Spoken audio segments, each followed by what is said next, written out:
A man wanted by police in connection with a string of crimes in St. Clair County is dead after a barricaded gunman situation at home in southwest Detroit. Local 4 cameras were the only ones rolling as police surrounded the home on Littlesdale, where 54-year-old David White was found dead from a self-inflicted gunshot wound.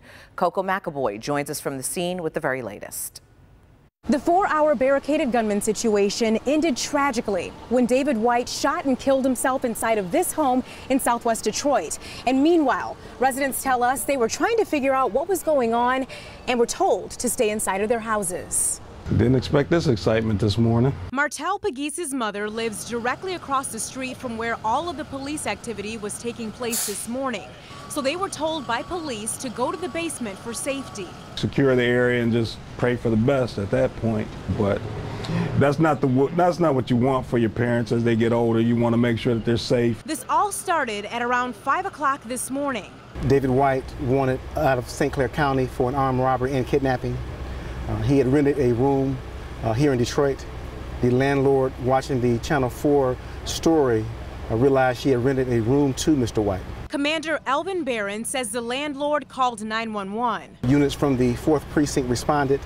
They made entry into the location, confronted with Mr. White. As he stated, I'm in the upstairs bedroom. I have a handgun to my head, at which time one shot was fired. At that time, a barricaded gunman situation was underway. Officers have to think that out. There's a possibility that he may have shot himself. There's also a possibility that he may have been shooting at the officers. There's a possibility he could be baiting the officers in. After calling White's phone repeatedly and trying to negotiate with White over the megaphone with no response, officers went inside of the house again and found him dead from a self-inflicted gunshot wound. Police say it could have been a different outcome if the landlord hadn't reached out to them. Unfortunately, it's ended in a death of Mr. White, but for the community as a whole, the landlord getting out in front of this, alerting authorities, being able to contain Mr. White and bringing this to a resolution. Community members agree. We have kids that live right down the street, across the street, and so forth, so you just want to make sure that everyone's safe. Coco McAvoy, Local 4.